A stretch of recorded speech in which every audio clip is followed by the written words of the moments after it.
Hi friends, it's Nancy Jacobs from Embroidery It at embroideryit.com. I'm so glad to be here with you today. We're going to stitch this cute little butterfly card. Friends, we are doing machine embroidery on paper. I don't know if you've tried that or not, but it really is a neat technique that you can do with your embroidery machine. We can stitch directly on paper. So first off, I'll go through the list of supplies. You're going to want the little butterfly design. That's over at embroideryit.com. If you're watching this during the month of August, this design is free. If you're watching it after the month of August, it's up. It's going to be $1.50.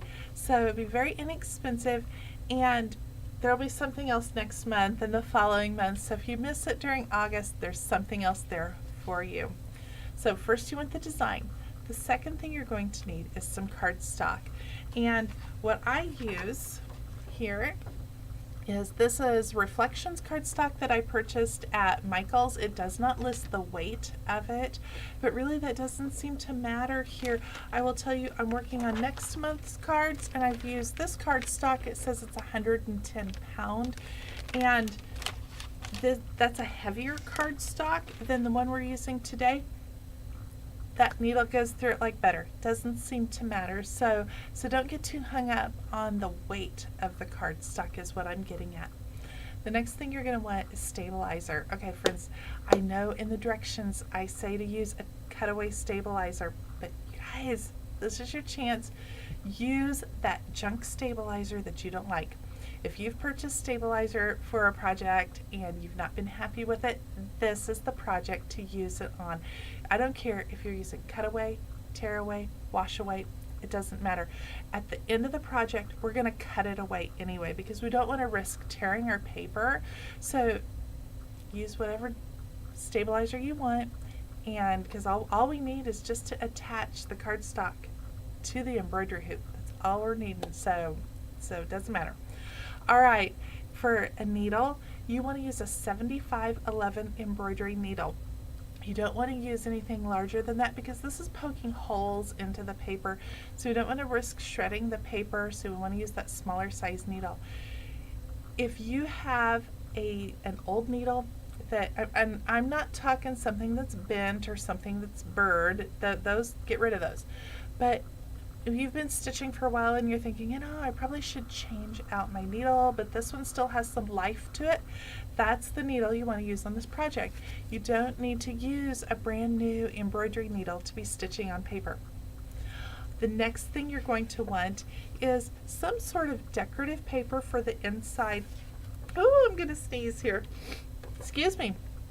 I've used scrapbook paper cut 4 inches by 5 1/4. You could use construction paper. You can use you could use a picture out of a magazine. It doesn't matter. This is just going to hide the back side of our stitching and the stabilizer so that's not seen. You'll also want a little bit of double-sided tape to tape this to the card. I prefer double-sided tape over you could use any type of paper adhesive, but a glue, sometimes that can the moisture in the glue can cause the paper to kind of ripple. I don't like that as much, so the double-sided tape seems to work really well. So a little bit of painter's tape, you will want that.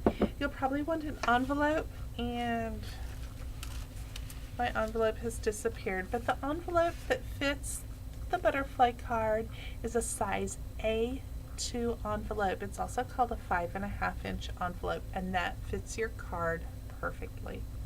So, all right, friends, we're going to start. I've got my stabilizer hooped up in my 5x7 hoop. And for those of you that have a 4x4 hoop, this design fits. The design comes in 2 sizes. The butterfly is the same size, but the placement line is a different size. If you're using a 5x7 hoop, use the large butterfly design. If you're using a 4x4 hoop, you're going to want to use just the regular design. It works perfectly in the 4x4 hoop. It's just easier in the 5x7 hoop.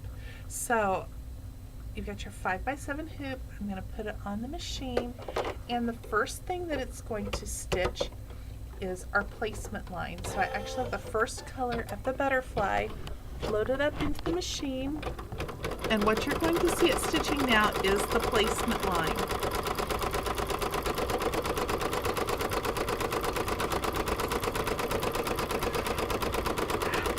I'm going to show you the 4x4 hoop here in just a second, as soon as the stitches are placement lined.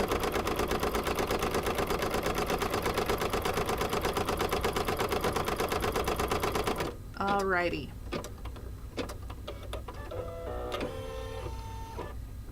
So we're going to take this off of the machine just so I can show you here.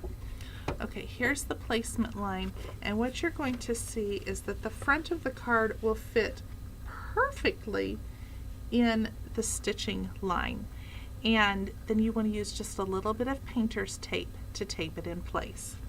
Now, with your 4x4 hoop, here you can see the placement line. The card itself is larger than 4x4, so I can't make a larger placement line for those of you who have a 4x4 hoop size. So what you're going to do is you've got the placement line stitched, then you're going to put the card, the front of the card over it, but you'll want to center this. So what you need to do is turn the card over, and if you hold it up to a window, you can see the placement line showing through.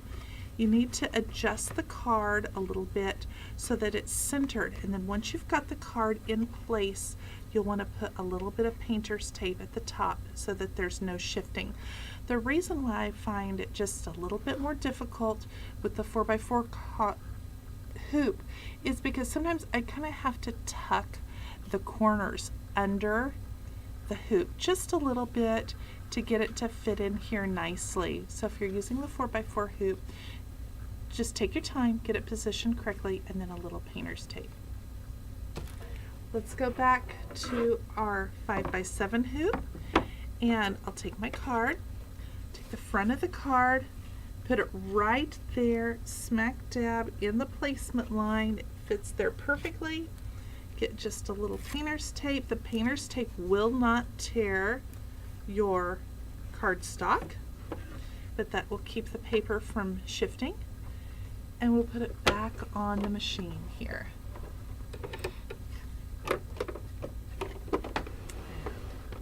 Then it's going to stitch that first color, which is the outline of the butterfly. So I actually have a yellow variegated thread that I'm using to match my yellow card. And while that's stitching, friends, I'm going to raise the camera up and show you a few other things here. And if you like this design, I have a few others that are similar. It's the same type of stitching, so you can mix and match. You can make a whole stationery set. There's the flower. I've got a leaf here for you. So there are other designs available that coordinate directly with the butterfly. Next month, because I had told you we're going to do cards for an entire year to get you prepared for next month. Next month we're going to be doing Mylar. So we're going to be doing, okay, you can see, so you can prepare, get yourself some Mylar. If you're stitching Mylar on clothing, on a towel, on something that's going to be washed, you will want to use Mylar that's specifically made for machine embroidery. In the cards though, friends, seriously, all I did, go to the gift wrap section. These I got at the Dollar Tree. So $1 each for these colors here. And these are perfect for stitching on paper. If you have an old Mylar balloon, you could use that too. The machine has stopped stitching. Let's go to the next color, and then I'll tell you a little bit more about the cards here. I just want you to be able to, we don't need to take that hoop off. We just need to change our color of thread. I just want you to be prepared. So for those of you that are going to join me every month on the Facebook Live, Embroidery at Facebook Live page, I do a sew along where you can actually sew with me. This way, if you have any questions, you can ask them as I stitch, and I am very happy to answer them. What's going to stitch now are the center decorative portion of the wings. And my machine does not cut jump stitches, so as soon as it stitches this first bit, I'm going to pause the machine and then clip the jump stitch so that that's out of the way of the needle here. We'll let it take just a few stitches. There we go. Let me cut that jump stitch so it's out of our way. Okay, and it's going to continue stitching the center of the butterfly wing. And while it does that, let me tell you, one of the questions I get asked is, can I use red work for stitching on paper? And the answer to that is sometimes. Your best bet when you're stitching on paper is you use a design that has specifically been created for stitching on paper. Even though there's a lot of stitches on this, the stitches are large enough and far enough apart that it's not going to shred the card. When stitching with red work, some designs will work beautifully and will make a beautiful card. Other designs, just the way they're created, the stitches are so close to one another that sometimes shredding can occur. So, give it a try. If you have a red work design at home and you're thinking, I'd really like to stitch that on a card, just try it. I mean, it's just a piece of paper that you'd be out of if it didn't work. So, give that a try. Here's this is done. I mean, what would we stitch? 5 minutes at most, and you've got a card. Done. Let me show you. I don't think I need to lower the camera. I'll just take the hoop out of the machine, and I'll show you there. So what we're going to do now is we'll unhoop the design. Actually, I will lower the camera just a little bit so you can see me here. We're going to unhoop our design. Let's remove the painter's tape. Let's clip the remaining jump stitches. And the next thing we need to do is we need to just trim away the excessive stabilizer around the edge here. So I've got my scissors. We're just going to cut close to our stitching.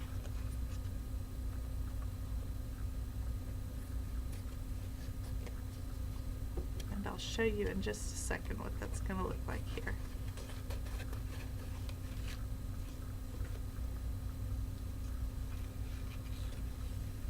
There. So, okay, here's the front of our card, and here's the back side of our card. So now we're going to take this decorative piece of paper that I've already got ready here, and I've got my double-sided tape. I just need 4 little pieces of double-sided tape, and I like to put 1 piece in each corner.